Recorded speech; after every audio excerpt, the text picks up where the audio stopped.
Aujourd'hui, j'ai le nouvel iPad. Mais d'abord, abonnez-vous à la chaîne.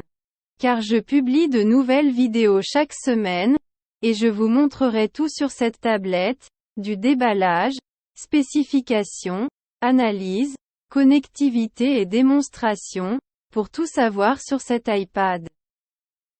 Voyons les fonctionnalités de l'iPad 9, l'iPad de 9e génération.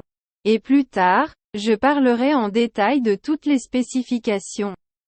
Commençons par retirer le film protecteur. On décolle le film qui protège la tablette, on le décolle sur tout le pourtour, et voilà l'iPad. Si beau! Cet iPad dispose d'un écran d'une diagonale de 10,2 pouces. C'est un écran multitouch. Il dispose d'un processeur Bionic Apple A13. Il dispose de 3 Go de RAM. Avec un stockage jusqu'à 256 Go. Il dispose du Wi-Fi et du Bluetooth.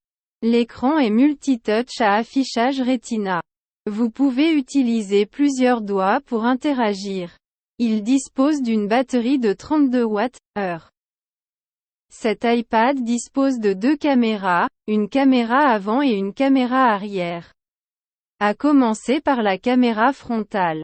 C'est un appareil photo de 12 mégapixels. Avec un ultra grand angle. Avec un champ de vision de 122 degrés. Il encadre automatiquement l'image de l'utilisateur. Enregistre des vidéos en 1080p jusqu'à 60 IPS, avec stabilisation d'image.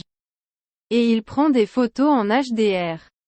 La caméra arrière est dans le coin supérieur. Il s'agit d'un appareil photo grand angle de 8 mégapixels. Enregistre la vidéo en 1080p. Avec zoom vidéo 3 fois. Enregistre au ralenti à 120 IPS en 720p. Il dispose d'une stabilisation d'image. Ce n'est pas le meilleur appareil photo que j'ai vu. Mais à qui s'adresse cet iPad, qui est le consommateur cible? C'est pour cette personne qui souhaite utiliser Internet. Lisez et répondez aux emails. Regardez des films, jouez à des jeux. Doté d'un écran de taille moyenne, cet iPad s'adresse à plus de 95% des clients. Quelques aspects positifs de ce nouvel iPad. L'écran est compatible avec l'Apple Pencil et le Smart Keyboard de première génération. La caméra frontale est ultra grand angle. Idéal pour les appels vidéo. Vous enregistrer ou prendre des selfies. Et il effectue un cadrage automatique de l'utilisateur. Il dispose également de True Tone, il adapte donc l'intensité de la luminosité de l'écran. Et quelques aspects négatifs. Il dispose d'une connexion Lightning, il n'a donc pas de connexion USB-C. La mémoire n'est pas DDR5. Il ne dispose pas de processeur M1 ou M2. N'enregistre pas de vidéo 4K. Il ne peut être acheté qu'en 2 couleurs, gris sidéral ou argent. Il pourrait avoir une variété de couleurs, des couleurs plus vives et plus joyeuses. Il ne prend pas de photos en RAW. Ce qui serait bien pour les photographes.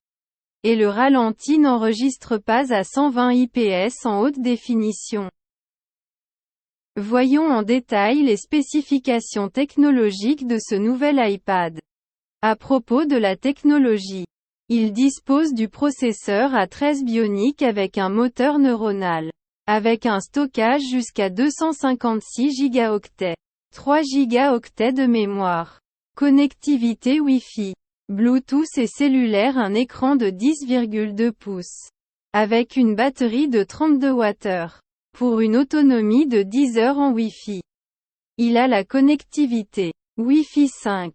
Bluetooth 4.2. Connecteur, Lightning, pour la recharge et les données.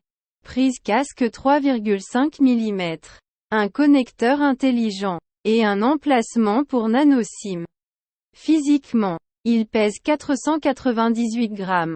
Mesure 17,4 cm sur 25,1 cm sur 0,75 cm. Il dispose d'un bouton d'alimentation et de boutons de volume. 2 caméras, avant et arrière. 2 haut-parleurs stéréo, et 2 micros. L'écran est un écran Retina XDR, avec 10,2 pouces. Résolution de 2160 par 1620 pixels. C'est multi-touch, avec rétroéclairage LED, 500 nits de luminosité. Il a un revêtement oléophobe. Et il est compatible avec le Apple Pencil. Il a les capteurs Touch ID avec lecteur d'empreintes digitales, gyroscope, accéléromètre, baromètre, détecteur de lumière ambiante, boussole, et capteur de proximité.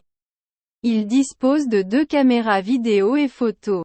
Enregistre des vidéos en haute définition. Avec stabilisation vidéo. Il effectue un cadrage automatique. Enregistre au ralenti à 120 IPS. Et il prend des photos en HDR. Mais il ne possède pas certaines fonctionnalités. Pas de connexion USB-C.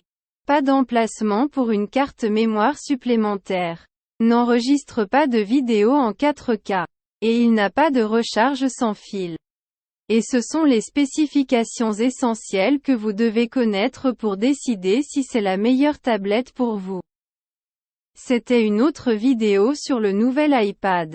Mais il y aura d'autres vidéos, pour tout savoir sur cette tablette. Maintenant, abonnez-vous à la chaîne car je poste de nouvelles vidéos chaque semaine. Et j'aime la vidéo.